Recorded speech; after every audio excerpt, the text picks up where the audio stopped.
चलो देखो इधर ध्यान से, गोलीय लेंस में आवर्धन का व्यंजक प्राप्त करें। जैसे दर्पण में भी तुम लोग को बताए थे कि गोलीय दर्पण में आवर्धन का व्यंजक प्राप्त करें। वहां पर क्या किया था, एम बराबर बोले तो -v/u की v/u, -v/u। और यहाँ पर क्या प्राप्त करेंगे, v/u। चलो ध्यान से देखो, गोलीय लेंस बने कौन सा लेंस ले ले, अवतल या उत्तल? उत्तल ले लेते हैं। चलो देखो,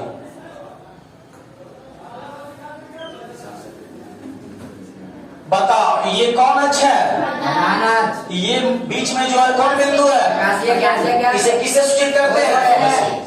इस पर कोई वस्तु को रखते, क्या रखते हैं, वस्तु मान लिया जाए, क्या रखे, जिससे चलने वाली प्रकाश की किरणें, जिससे चलने वाली कहां से गुजारेंगे, प्रकाशीय किरण से। और हम ये भी जानते हैं कि लेंस का वह कौन सा ऐसा भाग है जिससे प्रकाश की किरण का अपवर्तन नहीं होता है, प्रकाशीय किरण। दूसरा किरण गुजारेंगे प्रधान अक्ष के समानांतर, तो प्रधान अक्ष के समानांतर चलने वाली प्रकाश की किरणें, प्रधान अक्ष के समानांतर चलने वाली लेंस से अपवर्तन के बाद कहां से लौटता है, चलो तो इसको कहां से गुजार देंगे हम, यहाँ इसका फोकस बना, फोकस से गुजार दिए, इसका प्रतिबिंब नीचे बना कि नीचे बनेगा कि नहीं, तो नीचे बना, यानी क्या बना, m' और n'। कोई दिक्कत है? अच्छा, इसका सबसे पहले हम बनावट बोलेंगे, क्या बोलेंगे, बनावट। अच्छा, बनावट में देखो तो क्या चीज हमने किया, सबसे पहले हमने एक नाम दे देते हैं, नाम दे दिए, क्या चीज, ABA उत्तल लेंस लिया गया, इसके प्रधान अक्ष पर कोई वस्तु Mn रखा गया, जिससे चलने वाली प्रकाश की एक किरणें कहां से गुजरती है, प्रकाश के केंद्र से, तथा दूसरे किरणें प्रधान अक्ष के समानांतर, प्रधान अक्ष के समानांतर चलकर लेंस से अपवर्तन के बाद यह किरणें कहां से लौटती है, फोकस से। अतः जहां पे ये दोनों किरणें कटती है वहां पे वस्तु का प्रतिबिंब वास्तविक एवं उल्टा की काल्पनिक एवं सीधा कैसा बना, वास्तविक एवं उल्टा प्रतिबिंब बनता। एनी प्रॉब्लम नो, ये हमने बनावट बोल दिया। अभी आप लोग को बनावट लिखना, सबसे पहले स्केच ड्रा करो नीचे, स्केच बन गया, चलो बनावट लिखो, बनावट में बोलते लिखो, बनावट लिख के डाल दो, लिखो, माना कि AB एक उत्तल लेंस लिया गया, माना कि AB एक उत्तल लेंस लिया गया, माना कि AB एक उत्तल लेंस लिया गया, इसके प्रधान अक्ष पर कोई वस्तु, इसके प्रधान अक्ष पर कोई वस्तु, इसके प्रधान अक्ष पर कोई वस्तु Mn रखा गया, इसके प्रधान अक्ष पर कोई वस्तु Mn रखा गया, Mn रखा गया, जिससे चलने वाली प्रकाश की एक किरणें, जिससे चलने वाले प्रकाश की एक किरणें, जिससे चलने वाले प्रकाश की एक किरणें, एक किरणें प्रकाशीय केंद्र से गुजरती है, प्रकाशीय केंद्र से गुजरती है,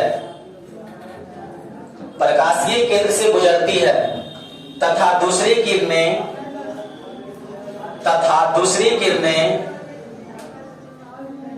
तथा दूसरी किरणें प्रधान अक्ष के समानांतर चलकर, तथा दूसरी किरणें प्रधान अक्ष के समानांतर चलकर, प्रधान अक्ष के समानांतर चलकर लेंस के सतह, लेंस के सतह पर आपतित होती है, लेंस के सतह पर आपतित होती है, जहां इन किरणों का, जहां इन किरणों का, जहां इन किरणों का आपतित होती है, जहां इन किरणों का अपवर्तन होता है, जहां इन किरणों का अपवर्तन होता है, अपवर्तन होता है, अपवर्तन के बाद, अपवर्तन के बाद या किरणें, अपवर्तन के बाद या किरणें फोकस से गुजरती है, अपवर्तन के बाद या किरणें फोकस से गुजरती है, फोकस से गुजरती है और वस्तु का प्रतिबिंब और वस्तु का प्रतिबिंब और वस्तु का प्रतिबिंब और वस्तु का प्रतिबिंब एम डैश एन डैश प्राप्त और वस्तु का प्रतिबिंब एम डैश एन डैश प्राप्त होती है। एम डैश एन डैश प्राप्त होती है। चलो स्टॉप। इधर बोर्ड पर देखो। सबसे पहले हमने बनावट क्या बोला, एक बार फिर से सुन लो। माना कि ए भी एक उत्तल लेंस लिया गया, इसके प्रधान अक्ष पर कोई वस्तु एमएन रखा गया, जिससे चलने वाली प्रकाश की एक किरणें कहां से गुजरती है, प्रकाशीय किरण से, तथा दूसरे किरणें प्रधान अक्ष के समानांतर चलकर लेंस के सतह पर आपतित होती है। जहां इन किरणों का क्या हुआ, अपवर्तन हुआ। अपवर्तन के बाद ये किरणें कहां से गुजरा, फोकस से, और वस्तु का प्रतिबिंब एम डैश एन डैश प्राप्त हुआ। Any problem? चलो अब ध्यान से देखो चिन्ह परिपाटी। क्या चीज? चिन्ह परिपाटी। चिन्ह परिपाटी से आप लोग को सबको पता है क्या होता है। बताओ बाबू, प्रकाशीय केंद्र और वस्तु के बीच की दूरी को कौन दूरी कहते हैं? वस्तु की दूरी। प्रकाशीय केंद्र और वस्तु के बीच की दूरी को कौन दूरी कहते हैं? अब वस्तु की दूरी को किससे सूचित करते हैं? यू से। हाँ या ना? अरे करते हैं। लेंस में सभी दूरियां कहां से मापी जाती है? प्रकाशीय केंद्र से। उसी तरह से बतलाओ, लेंस के प्रकाशीय केंद्र और प्रतिबिंब के बीच की दूरी को कौन सा दूरी कहेंगे? प्रतिबिंब की दूरी। प्रतिबिंब की दूरी किससे सूचित करते हैं? Any problem? इतना समझ में आया? बता, ऊपर की दूरी प्लस में कि माइनस में? और नीचे की दूरी वही लिखना है चिन्ह परिपाटी से। चिन्ह परिपाटी से बताओ तो जरा, वस्तु की दूरी, वस्तु की दूरी। तो बताओ, वस्तु की दूरी क्या चीज है? ओएन है। वस्तु की दूरी ओएन है। ओएन बराबर हम क्या लिखेंगे? यू।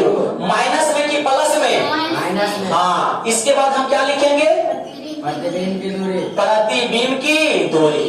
अच्छा, प्रतिबिंब की दूरी क्या है? ओएन डैश है जी। अच्छा, ओएन डैश भी में भी लिखेंगे कि नहीं लिखेंगे? आप प्लस में लिखेंगे कि माइनस में?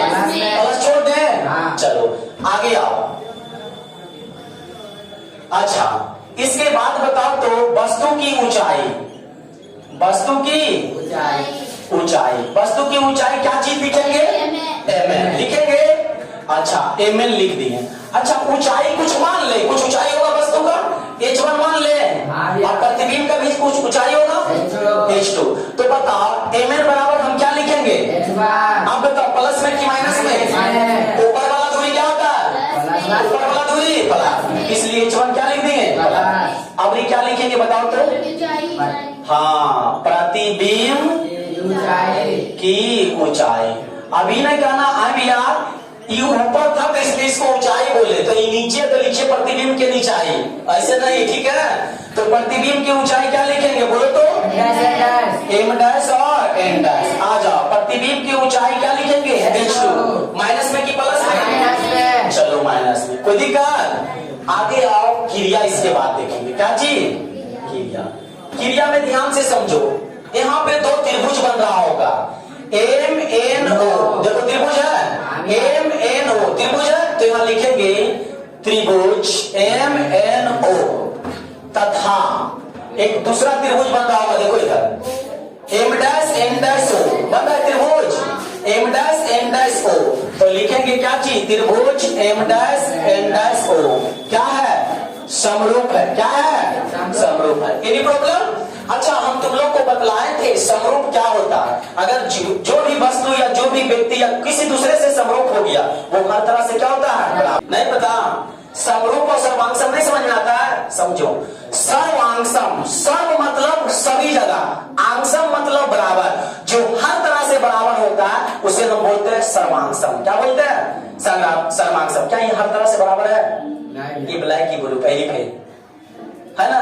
लेकिन समरूप में बोलेंगे तो दोनों समरूप है, दोनों समरूप है, दोनों का आकार बराबर। जैसे देखो बाबू, हमने एक त्रिभुज बनाया, क्या बनाया? और एक दूसरा त्रिभुज बनाया, बोलेंगे क्या ये समरूप है? हाँ समरूप है, लेकिन सर्वांगसम नहीं है। क्यों? क्योंकि एक बड़ा एक छोटा। अच्छा बतलाओ, एक वो वृत्त बनाए, एक वो बड़ा वृत्त बनाए, क्या ये सर्वांगसम है? लेकिन समरूप है, समझ में? क्योंकि दोनों वृत्त है, क्योंकि दोनों क्या है? वृत्त है। अच्छा, एक और हैं, क्या लेते हैं, एक लेते हैं पुरुष। आप बोलेंगे क्या ये समरूप है, समरूप हो जाएगा, लेकिन सर्वांशव नहीं होगा। सर्वांशव कहने का मतलब हर तरह से क्या होना चाहिए, बराबर। आओ इधर देखो, अभी जो हम आप लोग को समरूप और सर्वांशव समझाएं, ये फिजिक्स का बात नहीं है। किसका बात है, ये मैथ का। लेकिन हम पढ़ रहे हैं क्या चीज, फिजिक्स। तो फिजिक्स समझो।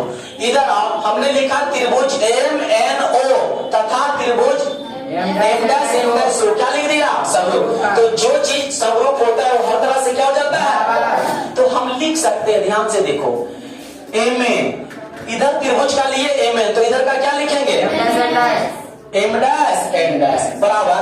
इधर वाला का हम लिखे ON, क्या लिखे, तो इधर वाला का क्या लिखेंगे, ON'। कोई दिक्कत बाबू नहीं। अच्छा बतलाओ, तो MN किसका ऊंचाई है, तो हम लिखेंगे यहाँ H1। M' किसका ऊंचाई है, तो लिखेंगे यहाँ H2। लेकिन ये बता H1 किसमें, प्लस में, और H2 किसमें, अच्छा ON कितना है, यू है रे। अब ON' कितना है, देखो ना लिखा हुआ ON' कितना है। अच्छा ON बतलाया, U प्लस में कि माइनस में, ठीक है। आगे ON' किसमें, प्लस में, तो क्या लिखेंगे इसको, कोई दिक्कत बाबू। अच्छा इसको हम उलाट देते, क्या करते हैं, तो उलाट देते हैं H2 बटा H1। तो इसको भी तो उलाट देंगे ना, तो बोलो क्या हो जाएगा, V बटा U। अब माइनस नहीं लिखो, कोई फर्क नहीं पड़ता। तो बोलो माइनस से माइनस कट जाएगा, हाँ ना।